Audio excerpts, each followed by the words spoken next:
हरिः ॐ श्रीगुरुभ्यो नमः। क्षालिताखिलकल्मषव्रजा अमरनदी जनक कोमलपदाब्जमुलवानि अखिलसम्पत्कारुणापाङ्गलक्ष्मीविलासितवक्षस्थलम्बुवानि पद्ममित्रामित्र भसितकरुणातरङ्गित चारुनेत्रमुलवानि भुवननिर्माणनैपुणभव्य निजजन्मकारणनाभि पङ्कजमुवानि अहिहिताहितशयन वाहनमुलवानि सेवितामरतापथश्रेणिवानि అఖిలలోకంబులకు గురుండైన వాని కాంచె పరమేష్ఠి కన్నుల కరువుదీర కమనీయ రూపరేఖారమణీయత చలనొప్పు రమణీమణి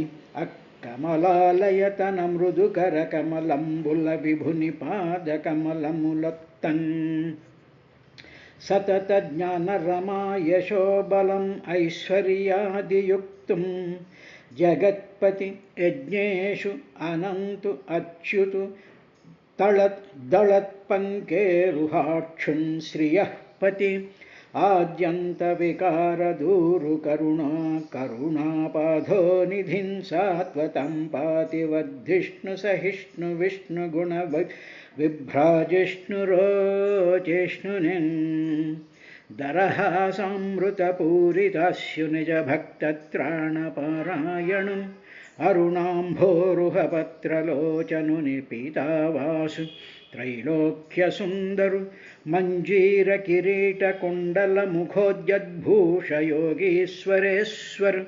లక్ష్మీయుతవక్షుచిన్మయో దయాసాంద్రన్ చతుర్బాహునిన్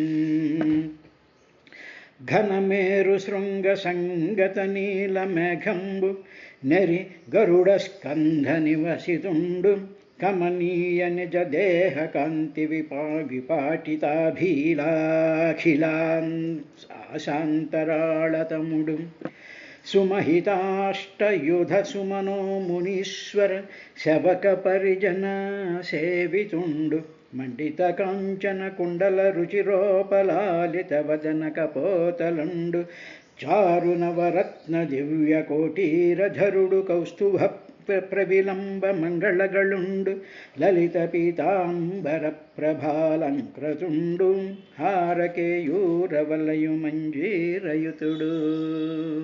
హరి ఓం శ్రీ గురుభ్యో నమః.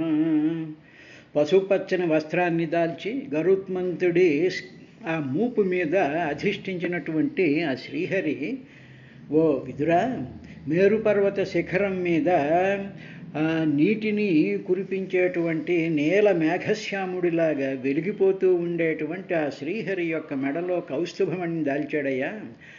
ఆయన మొట్టమొదట సర్వవ్యాపకమైనటువంటి దట్టమైనటువంటి ఘనతరమైనటువంటి సాత్విక స్తమంతో కూడుకున్నటువంటి మహా వెలుగు స్వరూపంలోకి ఎప్పుడైతే మానవుడి యొక్క మనసు వెళ్తుందో అప్పుడు శాంతేన, తర్వాత కృచ్రం శమయన్, సమస్తమైనటువంటి క్లేశాలు కూడా వదిలిపోతాయో అటువంటిది ఆ కాంతి చూసిన వెంటనే కూడా అంతవరకు ఉండేటువంటి జీవులకు హృదయాల్లో ఉండేటువంటి సమస్తమైనటువంటి క్లేశాలు కూడా వదిలిపోయి పరిపూర్ణమైనటువంటి శాంతమయమైనటువంటి స్థితి ఏర్పడుతుంది. అలా ఉండేటువంటి సందర్భంలో ఆయన ఇవాంబుదః, మేరు శిఖరం మీద ఉండేటువంటి నల్లటి మేఘం వలె అన్నాడు. ఇక్కడ మేరు పర్వతం అనేటువంటి దాన్ని మనం ఏ విధంగా ఆలోచించుకుంటే మన మానవుడి యొక్క మస్తిష్కం, శిరస్సు ఉంది చూసారా, అది మేరు శిఖరం అనుకుందాం. దాని మీద, దానిలో, ఆ మనసులో, ఆ బ్రెయిన్లో కానీ నీలమేఘశ్యాముడైనటువంటి ఆ శ్రీ మహావిష్ణువు యొక్క సాకార రూపాన్ని కానీ ధరించినట్లయితే ఆ సాకార రూపం ఎలా ఉందంటే అంబుదః, అంటే అంబు అంటే నీళ్లను ఇచ్చేటువంటిది. నీళ్ళనిచ్చేటువంటి అంటే ప్రాణాలనిచ్చేటువంటి సమస్తమైనటువంటి క్లేశాలను వచ్చి చల్లదనాన్ని ఇచ్చేటువంటిది మన మనసులో మన శిరోభాగంలో ఉంది అని భావన చేసి ఉచ్ఛ్వాస నిశ్వాసాలు మనం చేస్తూ ఉంటాం కాబట్టి ఆ ఉచ్ఛ్వాస నిశ్వాసాలలోనే శ్రీహరి హరి హరి హరి ఓం హరి అని చెప్పి మనం ధ్యానం చేస్తూ ఉంటే మనలో ఉండేటువంటి సమస్త క్లేశాలు కూడా తొలగిపోయేటువంటి విధంగా ఉన్నాడయ్యా. అదే కాకుండా ఆయన సాకార రూపంలో ఈ ప్రచేతసులు 10 మందికి కనిపించిన తర్వాత ఆయన యొక్క కాంతి సర్వ దిక్కులలోకి వ్యాపించిపోయాయి. అంటే సర్వ దిక్కుల్లోకి వ్యాపించింది అనేటువంటిది మనం ఏ విధంగా భావన చేయాలి అంటే, మనకి ఏ కష్టం వచ్చినప్పుడో, ఏ చింత కలిగినప్పుడో, ఏ బాధ కలిగినప్పుడో మనం మునిగిపోయి ఉంటాం. ఆ బాధల్లో ఉండేటప్పుడు ఆ దిక్కు తెలియనటువంటి పరిస్థితి ఏర్పడుతూ ఉంటుంది. మనం ఏం చేయాలి, తర్వాత ఏం చేయాలి, ఎలాగ ఈ ప్రాబ్లం సాల్వ్ చేయాలి అనుకునేటువంటి ఒక మహత్తరమైనటువంటి ఆవేదన పూర్వకమైనటువంటి స్థితిలో ఉన్నప్పుడు ఆ శ్రీమన్నారాయణుడి యొక్క తేజస్సు దిక్కులన్నీ కూడా మనకి కనిపించేటట్టు చేస్తాయ్యా. కాబట్టి అందువల్ల శ్రీమన్నారాయణుడు యొక్క ధ్యానం చేస్తున్నప్పుడు అది మన మనసులో ఉండి ఆయన స్వరూపంలో నుంచి మనకి దిక్కులు కనిపించేటట్టు చేసి మనకు దిక్కు తోచి ఏం చెయ్యాలి అనేటువంటి భావం కలిగించేటువంటి విధంగా ఉన్నాడయ్యా. అందువల్లే తిమిరా దిశ వితిమిరా దిశ తిమిర అంటే చీకట్లు, చింతలు, అవి వితిమిరాహ తొలగిపోయేటువంటి ఎక్కడ దిక్కులు కుర్వన్ ఆయన ఆ విధంగా చేస్తాడు అని చెప్పిన తరువాత 6వ శ్లోకంలో కాశిష్ణునా కనకవర్ణ విభూషణేన భ్రాజత్కపోలవదనో విలసత్కిరీట అష్టాయుధైరనుచరైర్ముని భిస్సురేంద్రైః ఆసేవితో గరుడ కిన్నరకీర్తి. ఆయన రంగురంగుల మణులు పొదిగినటువంటి ఆభరణాలు ఉన్నాయి కదా, ఆయనకి మకర కుండలాలు ధరించున్నాడు. తర్వాత పైన కిరీటం ఉంది. ఆ తర్వాత రకరకాలైనటువంటి ఆభరణాలతో ఆయన వెలిగిపోతూ ఉండేటప్పుడు ఆ ఆభరణాల యొక్క కాంతి అంతా కూడా ఆయన ముఖం మీద, ఆయన చెక్కిళ్ళ మీద ప్రసరిస్తూ ఉండేటప్పటికీ ఆ చెక్కిళ్ళు, ఆ ముఖము కూడా బ్రహ్మాండంగా ప్రకాశిస్తూ ఉందయ్యా. ఆ తరువాత ఆయన తల మీద కిరీటము, ఆయన ఇప్పుడు ఇక్కడ ప్రత్యక్షమైనటువంటి సందర్భంలో 8 ఆయుధాల చేత అష్టభుజ స్వరూపం కింద ఆయన కనిపించాడు. చేతులంది 8 ఆయుధాలు విరాజిల్లుతూ ఉన్నాయి. తర్వాత ఇలాగా అష్టభుజ స్వరూపంతో బ్రహ్మాండమైనటువంటి కిరీటం యొక్క శోభ, తరువాత మకర కుండలాల యొక్క కాంతి ఆయన ముఖం మీద, ఆయన బొగ్గల మీద ప్రతిఫలిస్తూ ఉండేటువంటి సందర్భంలో ఆయన చుట్టూ వచ్చినటువంటి అనుచరులు ఎవరైతే ఉన్నారో, ఆయన వైకుంఠంలో ఉండేటువంటి అనుచరులు ప్లస్ మహర్షులు, లోకపాలకులు కూడా ఆయన చుట్టూ చేరి ఆయన స్తోత్రపారాయణ చేస్తున్నారు, వేదపారాయణ చేస్తున్నారు, నారాయణ సూక్తం చదువుతూ ఉన్నారు. ఒక రకమైనటువంటి శబ్దబ్రహ్మలో ఉండేటువంటి మంత్రస్వరూపాలన్నీ కూడా, మంత్రాలలో ఉండేటువంటి వెలుగు కూడా ఆయన మీద పడుతూ ఉంది. ఆయన యొక్క వెలుగు సర్వము వ్యాపించిపోయింది. అదే సందర్భంలో గంధర్వుల్లో కిన్నరులు కూడా గంధర్వులు కాబట్టి సాక్షాత్తు గరుడుడే తాను కూడా, వీళ్ళందరూ స్తోత్రం చేస్తూ ఉంటే తాను కూడా కిన్నర స్వరూపాన్ని దాల్చి కీర్తి చేయడం ప్రారంభించాడయ్యా. ఆసేవితో గరుడ కిన్నర గీత కీర్తి, ఆసేవితో గరుడ కిన్నర కీర్తి సేవిత. గరుడుడనేటువంటి కిన్నరుడు అంటే ఈయన గరుడు ఈయన కిన్నరుడు కాకుండా గరుడు అని పేరు కలిగినటువంటి కిన్నరుడు కూడా ఆయనతో సేవ చేస్తూ ఆ పాటలు పాడుతూ ఉన్నారయ్యా. ఆయన కాశిష్ణున కనకవర్ణ విభూషణేన భ్రాజత్ కపోలవదన, భ్రాజత్ వెలిగేటువంటి కపోలాలు ముఖముతో, కనకవర్ణ విభూషణేన హిరణ్యవర్ణ స్వరూపమైనటువంటి ఆ బంగారు కాంతులతో ఆయన వెలిగిపోతూ ఉండేటప్పటికీ సుర ఇంద్రై అనుచరై మునిభి ఆసేవిత. అటు ఇంద్రాది దేవతలు, మహర్షులు, తర్వాత ఈ కిన్నరులు, తర్వాత గరుడు, వీళ్ళందరూ కూడా ఆయన కీర్తిని గానం చేస్తూ ఉన్నారయ్యా. అన్న తరువాత ఆయన పీనాయతాష్టభుజమండల మధ్యలక్ష్మ్యా స్పర్ధశ్రియా పరివృతో వనమాలయజ్య బర్హిష్మత పురుష ఆహసుతాన్ ప్రపన్నాన్ పర్జన్యనాద హృదయా సఘృణావలోక. ఇప్పుడు శ్రీహరి సాధారణంగా మనకి చతుర్భుజుడి కింద కనిపిస్తూ ఉండేటువంటి వాడు ఇక్కడ శ్రీహరి యొక్క బలిసినటువంటి పొడవాటి భుజాల మధ్యంలో, అంటే 8 అష్టభుజాల్లో మధ్యంలో కూడా హృదయ ప్రాంతంలో లక్ష్మీదేవి వెలిగిపోతూ ఉంది. ఆ లక్ష్మీదేవితో పోటీ పడుతూ ఉన్నట్టుగా వనమాల ఒకటి ధరించేటప్పటికీ ఆ వనమాలలో ఉండేటువంటి కాంతి, తర్వాత హృదయస్థానంలో ఉండేటువంటి లక్ష్మీదేవి యొక్క కాంతులు రెండు ఒకదానికొకటి పోటీ పడుతూ ఉన్నాయా అనేటువంటి విధంగా కనిపించిందయ్యా ఈ 10 మంది ప్రచేతసులకి.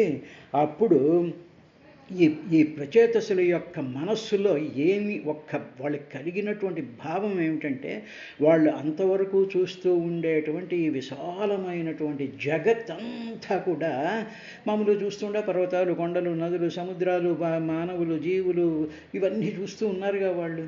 అలాగ చూస్తూ ఉండేటువంటి ఈ సమస్త జగత్ అంతటికీ కూడా కారణం స్వామి నువ్వా అన్నట్టుగా జగత్కారణుడైనటువంటి వాడిని అది అలా చూశారట మొట్టమొదట. ఓహో, ఇవన్నీ నువ్వేనన్నమాట, నువ్వే ఈ విధంగా నువ్వు కారణం అన్నమాట. అంటే ఏమిటి, నగలన్నీ ఉంటే నగలన్నీ చూసి మనం ఆశ్చర్యపోతూ ఉంటాం, కానీ ఆ నగలన్నీ ఆ విధంగా ఉండడానికి కారణం ఏమిటంటే బంగారం. కాబట్టి బంగారం నగలు అనేక రూపాల్లో కనిపిస్తూ ఉన్నా ఓహో బంగారమే అన్నమాట ఇది అనేటువంటి విధంగా శ్రీమన్నారాయణుడు ఈ ప్రచేతసులకి జగత్కారణ రూపంలో వాళ్ళ యొక్క మనసుల్లో ఒక్కసారి తట్టిందట. ఇక్కడ మనం ఏ విధంగా అన్వయించుకోవాలి అంటే, మనకి ఏదైనా ఒక సుఖం కానీ ఒక దుఃఖం కానీ కలిగినప్పుడు ఓహో స్వామి ఈ దుఃఖం కూడా కారణం నువ్వేనన్నమాట, నువ్వే ఈ దుఃఖానికి కారణం కింద కనిపిస్తున్నావు అన్నమాట అని చెప్పి ఓం నమో నారాయణాయ, ఓం నమో నారాయణాయ, ఓం నమో నారాయణాయ అంటూ ఆ దృశ్యాలని, ఆ చింతల్ని, ఆ దుఃఖాలని, ఆ ఆవేదనల్ని, అదేవిధంగా సంతోషాలని, తృప్తుల్ని ఇవన్నీ కూడా నువ్వే కల్పిస్తున్నావు అన్నమాట అనేటువంటి విధంగా మన మనసుకి ఆ భావాన్ని కలిగిస్తుందండి ఈ సాకార రూపం. ఆయన ఇప్పుడు ప్రచేతసులకు కనిపించినటువంటి ఆ సాకార రూపాన్ని మనం భావన చేస్తే మనకు అన్వయం ఏ విధంగా కనిపిస్తుందంటే, వీటిలన్నిటికీ కారణం నువ్వేనన్నమాట, జగత్కారణుడైనటువంటి వాడు. తర్వాత అన్నిట్లోనూ కూడా నువ్వే ఉన్నావు అన్నమాట. ఆ దుఃఖంలో, ఆ సుఖంలో కనిపిస్తున్నటువంటి చెట్టు, పుట్ట, మనుషులు, జీవులు, సముద్రాలు, కొండలు ఇవన్నిట్లో కూడా నువ్వే పూరించబడి ఉన్నావు అన్నమాట. అంటే కొండ నిండా ఏది పూరించబడింది? బంగారం పూరించబడిందిగా. అదే నగలన్నిట్లోనూ బంగారమే కదా నిండిపోయి ఉంది. కాబట్టి ఆ విధంగా వీళ్ళకి కనిపించేటప్పటికీ అప్పుడు వీళ్ళు ఏం చేశారంటే ఆ శ్రీహరి యొక్క పాదాల మీద పడి శరణం మమ స్వామి త్వమేవ శరణం అనేటువంటి భావం వాళ్ళలో కలిగి ఒక్కసారి ఆ శ్రీహరిని శరణుజొచ్చారయ్యా ప్రచేతసులు. అప్పుడైతే ఆ విధంగా వాళ్ళు, అంటే సమస్తమైనటువంటి జగత్తుకి కారణం నువ్వేనన్నమాట, నువ్వే కారణస్వరూపుడైనటువంటి వాడవు అని ఒకటి. తరువాత అన్నిట్లోనూ కూడా నువ్వే ఉన్నావయ్యా అంటే అక్కడ కనిపించేటువంటి పుష్పంలో అష్టభుజుడిలో శ్రీమన్నారాయణ కనిపిస్తున్నాడు, ఆకులో కనిపిస్తున్నాడు, జలంలో కనిపిస్తున్నాడు, కదిలేటువంటి వాయువు యొక్క అణువుల్లో కూడా ఆయనే కనిపిస్తున్నాడు, మనలో కలిగేటువంటి దుఃఖాలలో కూడా, దుఃఖ బాధలో, ఆవేదనలో కూడా స్వామి నువ్వేనన్నమాట అనేటువంటి విధంగా ఎప్పుడైతే మన మనసుకి తోస్తుందో, ఎప్పుడైతే ఈ భావాన్ని మనం ప్రాక్టీస్ చేస్తామో వెంటనే అప్పుడు మనం శ్రీహరి యొక్క శరణు జొచ్చుతారయ్యా.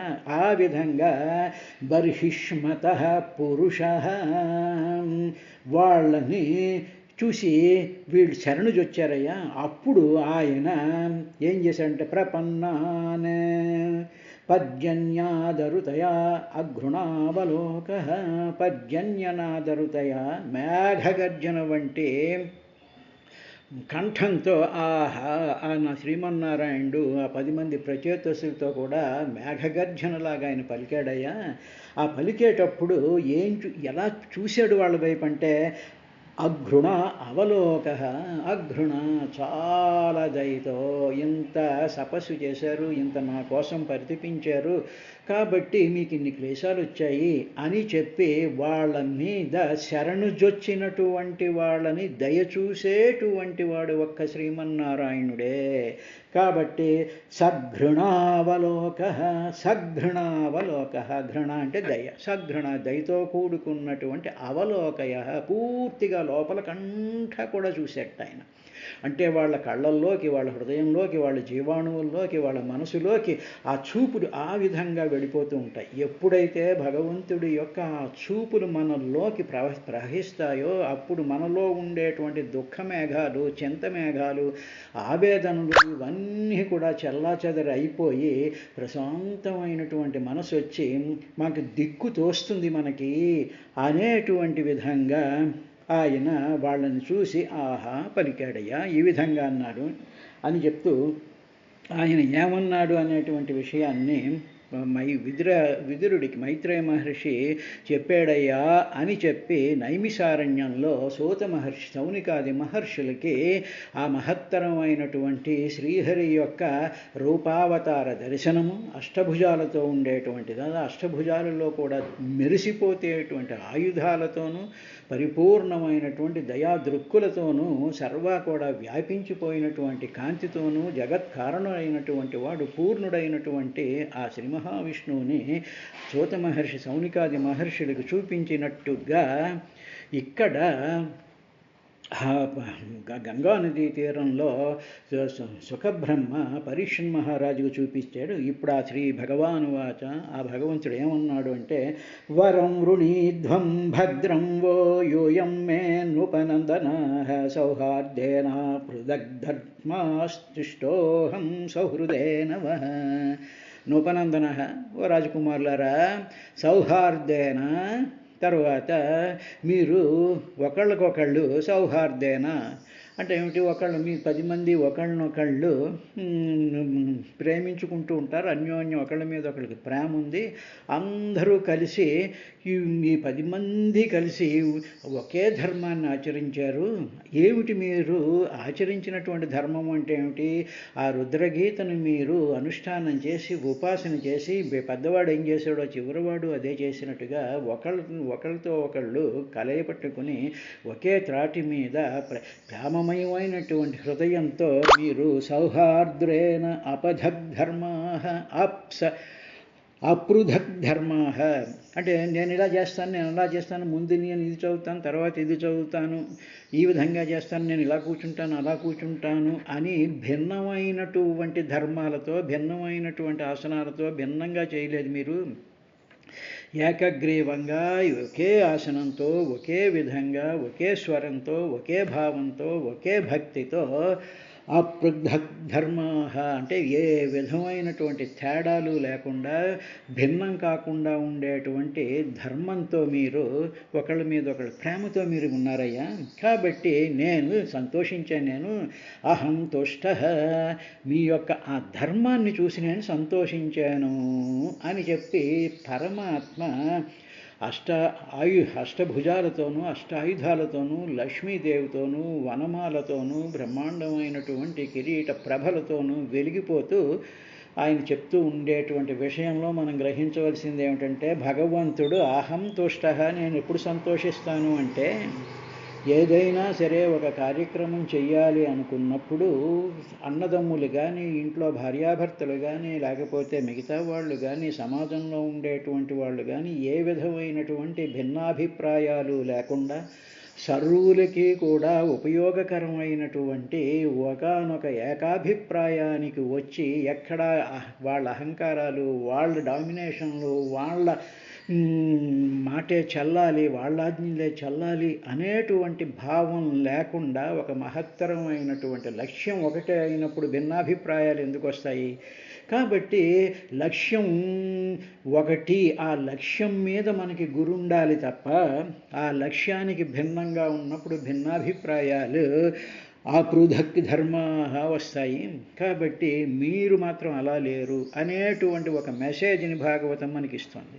కాబట్టి ఒకళ్ళు చెప్తారు, చెప్పిన వెంటనే రెండో వాళ్ళు బాగానే ఉందండి మీరు చెప్పింది, ఈ విధంగా చేస్తే ఇది ఇంకా శోభాయమానంగా ఉంటుంది, ఈ విధంగా చేస్తే ఇంకొంచెం దానికి విలువ పెరుగుతుంది అని అన్నప్పుడు ఆ మొట్టమొదట ప్రపోజ్ చేసినటువంటి వ్యక్తి ఓహో కరెక్టే నువ్వు చెప్పింది అని చెప్పి దానిని కూడా అడాప్ట్ చేస్తే అప్పుడు ఇద్దరు భావాలు కలిసి ఆ లక్ష్యం వైపుకి ఏ విధంగా అయితే వెళుతూ ఉంటాయో ఆ విధంగా సౌహార్దేన అపృథక్ ధర్మా యూయం మీరు చేశారయ్యా అన్నాడు.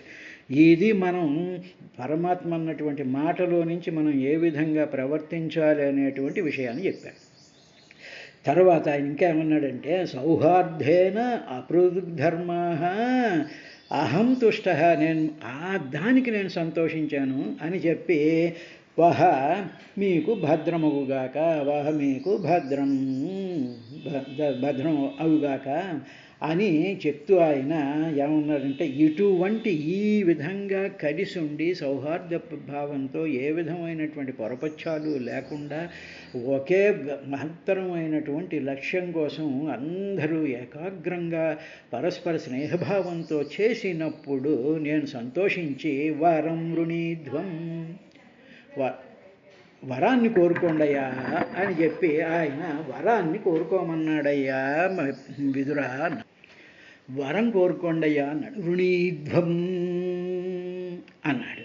అని ఆయన ఇంకా ఏమన్నాడంటే ఇంకొక అద్భుతమైనటువంటి విషయాన్ని చెప్పాడు. ఏమిటో చెప్పింది అంటే మనకు ఆశ్చర్యం వేస్తుంది, ఏమిటి భగవంతుడు ఈ విధంగా చెప్పాడు అనేటువంటి విషయాన్ని ఒకసారి చూసిన తర్వాత మనకి ఆయన ఆ చెప్పినటువంటి విషయంలో ఉండేటువంటి ఆ అర్థాన్ని, ఆ భావాన్ని, దాన్ని మనం అన్వయించుకోవడానికి ప్రయత్నం చేస్తే మానవుల యొక్క జీవితాలన్నీ కూడా సంపూర్ణంగా ప్రశాంతంగా ఉంటాయి. ఏమిటంటే యో అనుస్మరతి సంధ్యాయాం యుష్మాన్ అనుదినం నరః తస్య భ్రాతృష్వాత్మసామ్యం తథా భూతేషు సౌహృదం అని యో అనుస్మరత్ సంధ్యాం యుష్మాన్ మిమ్మల్ని సంధ్యాకాలంలో ఏ మానవుడైతే ఏ మనిషి అయితే సంధ్యాకాలంలో మిమ్మల్ని స్మరిస్తాడో ఆహా ఈ ప్రచేతసులు ఇలాగా రుద్రుడి నుంచి ఆ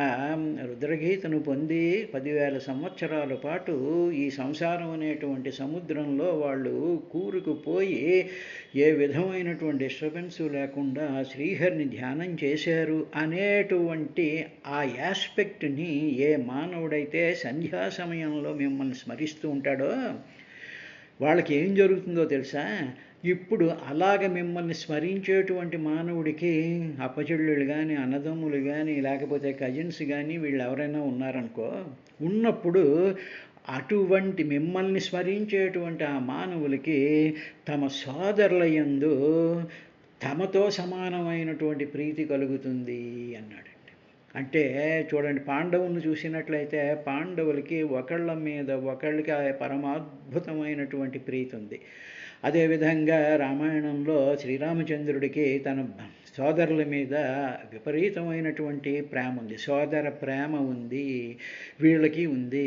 అదేవిధంగా మామూలుగా దుర్మార్గుల్లో కూడా వాళ్ళకి ఒకళ్ళ మీద ఒకళ్ళకి ప్రేమ కూడా ఉంటుండు. దుర్మార్గులు కూడా చెడ్డ పనులు చేయడం కోసం అని చెప్పి ఒకళ్ళనొకళ్ళని ప్రేమించుకుంటూ ఉంటారు. కానీ ఇక్కడ ఒక మహత్తరమైనటువంటి లక్ష్యం కోసం అని చెప్పి 10 మంది ప్రచేతసులు ఒకళ్ళతో ఒకళ్ళు ఏకీభావం కలిగి ఏకాగ్రమైనటువంటి మనసుతో వీళ్ళు ఇలా ఉన్నారు అంటే బ్రదర్స్ అంటే ఇలా ఉండాలి, ఈ సోదరీమణులంటే ఈ విధంగా ఉండాలి అనేటువంటి ఆ ఎగ్జాంపుల్ మన మనసులోకి కలిగినప్పుడు అప్పుడు మనకి తెలియకుండగానే మన సోదరి భ్రాతృ సమూహం మీద మనకి ప్రీతి కలుగుతుందయ్యా. తరువాత అదొకటే ఏమండి ఓన్లీ బ్రదర్స్ అండ్ సిస్టర్స్కేనా అంటే తప్పుగా అర్థం చేసుకుంటున్నారు మీరు. సకల ప్రాణులందు కూడా ప్రేమ ఉదయిస్తుంది. ఇదొకటే కాదు. ఎందుకు అంటే సోదరుల్లో నేనున్నాను కదా, నా మీదే ప్రేమ వస్తుంది అని అనుకుంటాను. నేను సకల ప్రాణుల్లోనూ ఉన్నాను కాబట్టి మీకు ప్రేమ కలుగుతుంది. అంటే రుద్రగీతను పారాయణం చేయడం వల్ల మానవులకు కలిగేటువంటి మహత్తరమైనటువంటి ఫలితం ఏమిటి అంటే సోదర ప్రేమ. సోదరులు అంటే సమాజంలో ఉండేటువంటి వాళ్ళందరి మీద కూడా ప్రేమానురాగాలు కలుగుతూ ఉంటాయి. అదేవిధంగా సకల భూతరాశుల యందు కూడా కలుగుతూ ఉంటుంది అని చెప్తూ యో అనుస్మరత్ సంధ్యాయాం యుష్మాన్ అనుదినం నరః యుష్మాన్ మిమ్మల్ని స్మరతి సంధ్యాయాం సంధ్యాకాలంలో చేస్తూ ఉంటారో అప్పుడు తస్య భ్రాతృష్వాత్మస్వామ్యం తమలాగా మనని మనం ఎలాగైతే ప్రేమించుకుంటామో అదే విధంగా మిగతా భ్రాతృలందరినీ కూడా సోదరులందరినీ కూడా ఎవరైతే ప్రేమిస్తూ ఉంటారో వాళ్ళు తథా భూతేషు సౌహృదం అదేవిధంగా వాళ్ళ మీద ప్రేమ ఉదయిస్తుంది. అదేవిధంగా భూతేషు సౌహృదం సమస్తమైనటువంటి భూతరాశి మీద కూడా ప్రేమ ఉదయిస్తుందయ్యా అన్నాడు. ఇది భగవంతుడు మనకి ఇచ్చినటువంటి మహత్తరమైనటువంటి సంపద. సమస్త జీవుల్ని ప్రేమించడం అనేటువంటిది భగవంతుడి యొక్క ధ్యానం చేయడం వల్ల కలుగుతుంది. రేపటి కార్యక్రమంలో ఇంకా ఏం జరిగింది అనేటువంటి విశేషం